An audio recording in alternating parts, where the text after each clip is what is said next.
Pour la suite du périple, je reste en Italie. 2h30 de train à l'est de Milan, dans une ville bien connue des touristes. Aujourd'hui, mon train s'arrête à Venise, une ville qui souffre du tourisme de masse. Alors la commune a pris plusieurs mesures et elle a notamment mis en place un site web qui permet au jour le jour, et c'est assez dissuasif, de voir le nombre de touristes qui sont attendus dans la ville.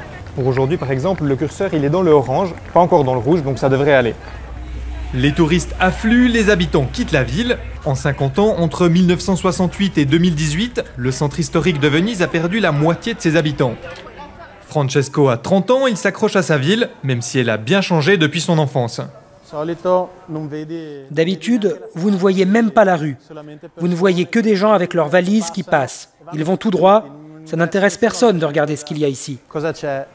Avec quelques amis, cet amoureux de Venise anime une page Facebook sur laquelle il dénonce les excès du tourisme.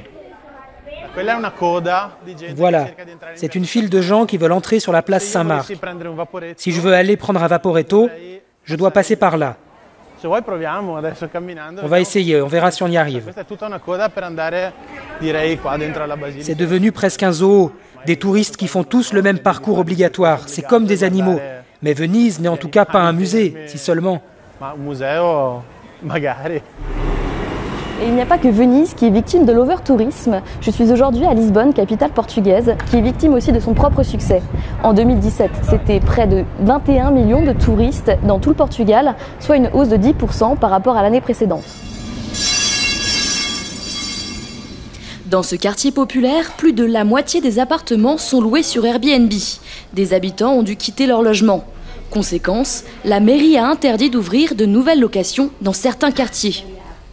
Alors, trop de touristes? J'ai posé la question à des Français et des Suisses dans ce quartier très fréquenté la nuit. En fait, on est venu pour faire des rencontres. Donc, plus il y a de personnes, plus on est content, forcément. Il y a vraiment une ambiance cool, les gens sont hyper dispo à rencontrer les étrangers, enfin les touristes et tout. C'est pas du tout comme quand tu vas à Barcelone où les gens en ont vraiment ras le cul. En tant que touriste, je pense que c'est aussi ce qu'on recherche, c'est de s'amuser, justement d'avoir des quartiers qui sont ambiancés. Retour à Venise. À 2 pas de la place Saint-Marc, Francesco me présente son ami Mario.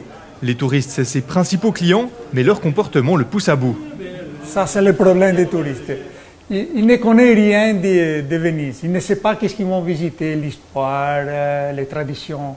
Ils ne connaissent rien. Tu dois penser qu'il y a un Indien qui m'a demandé où est le château à Venise.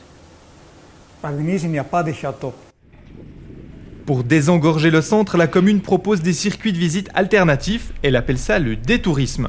Alors avant de quitter la ville, je me laisse aller au fil des ruelles et des canaux, loin de la foule, avant de rejoindre la gare et quitter celle qu'on appelle encore, et malgré tout, la Sérénissime.